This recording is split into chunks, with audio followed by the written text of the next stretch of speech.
Ye Hu Jing Siluman Rubah, cerita Zen Dhamma Talk oleh Guzheng Shifu. Di manakah diriku?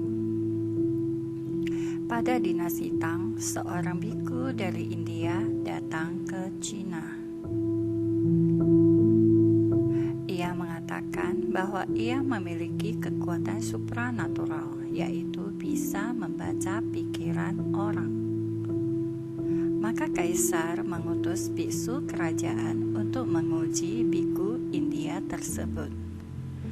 Pada hari pengujian di depan kaisar, biku India dan biksu kerajaan bertemu. Karena memang biksu kerajaan masa wasanya lebih tua, maka biku India bernamaskara padanya 3 kali. Lalu pengujian pun dimulai. Biksu raja bertanya, "Di manakah diriku sekarang?" Biksu India menjawab, Anda sebagai biksu kaisar, mengapa bisa berjalan-jalan di tengah keramaian kota Sichuan?" Kedua kalinya biksu raja bertanya, "Di manakah diriku?" Sang biku India menjawab, "Mengapa Anda pergi ke atas jembatan danau Tianjin?" Tianjin adalah nama kota yang terkenal dengan indah danaunya. Untuk ketiga kalinya, biksu raja kembali bertanya, "Di manakah diriku?" Sang biku India terdiam karena ia tak bisa membaca pikiran sang biku sedang di mana. Bahkan ia tak menemukan pikiran sang biku sama sekali, jadi ia terdiam. Mengapa pikiran biksu kerajaan tak ditemukan? Karena hati atau pikiran sang biksu telah memasuki samadhi. Pikirannya tanpa kemelekatan akan bentuk-bentuk, tempat, dan waktu.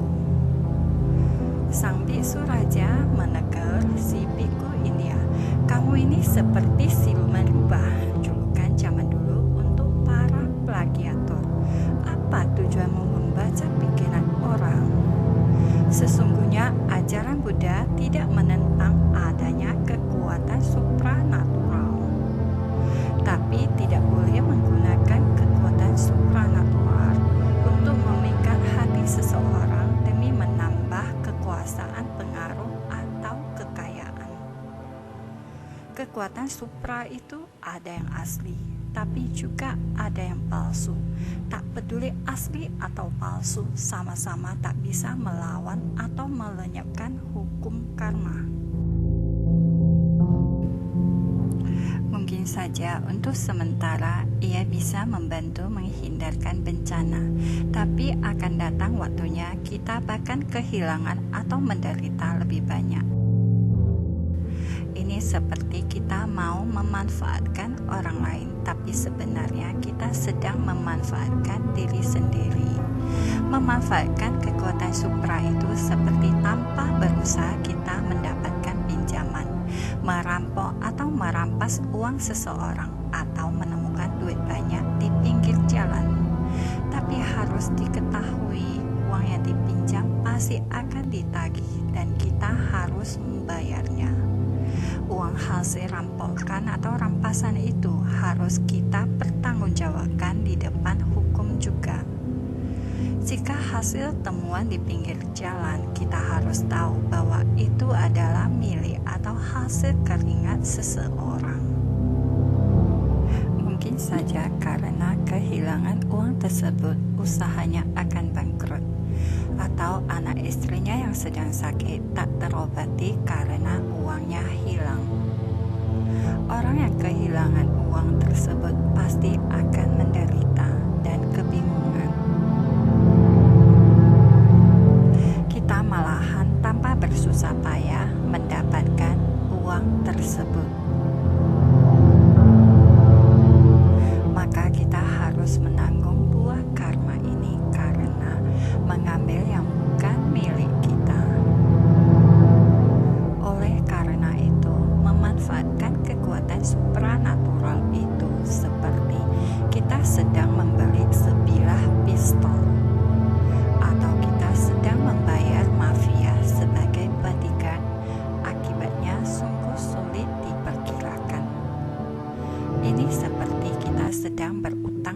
seseorang, tapi kita tak ingin membayarnya. Maka kita menyewa bodyguard yang kuat dan sadis,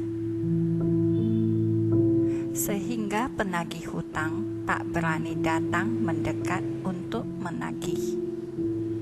Tapi hutang ini tetap ada selama tak dibayar. Si penagih hutang akan mencari kesempatan agar kita menderita karena tak mau bayar hutang. Ia bahkan akan mencari kekuatan supra yang lebih kuat dan ganas lagi karena dendam. Kita bisa menghindar sementara dari hutang karma, tapi tak bisa menghindari seumur hidup. Atau kita bisa saja menghindarinya seumur hidup. Tapi bagaimana dengan kehidupan mendatang? Coba kita pikirkan, mengapa ada bayi-bayi yang lahir cacat dan ada bayi-bayi yang lahir tanpa cacat? Maka bila kita menggunakan kekuatan supra untuk mengetahui rahasia orang guna menghancurkan usaha dan keluarganya, atau kita gunakan untuk mencari kekayaan, atau bahkan untuk mengobati penyakit sekalipun, mungkin untuk sementara tercapailah apa yang kita inginkan, tapi bagaimanapun kita tak akan bisa lari dari hukum karma. Maka itu biku kerajaan menegur biku India dengan kata siluman rubah atau plagiator, memikat dan sekaligus menakuti orang-orang dengan kesaktiannya agar dianggap biku suci yang luar biasa, dengan tujuan mengontrol dan menguasai orang-orang. Dengan bertingkah penuh hormat pada biku senior, tapi ia memamerkan kekuatan supranya agar bisa merendahkan biksu senior tersebut. Ini hanyalah cara licinnya untuk menyebarkan pengaruh. Jika kita tak memiliki samadhi, maka berhati-hatilah pada orang yang mengatakan ia memiliki kekuatan supra. Kita tidak tahu apakah itu asli atau palsu, dan apa tujuannya memamerkan kekuatan supranya. Bila buah karma buruk kita matang, lebih baik kita menerimanya dengan sabar dan tabah, dan perbanyaklah menimbun karma baik.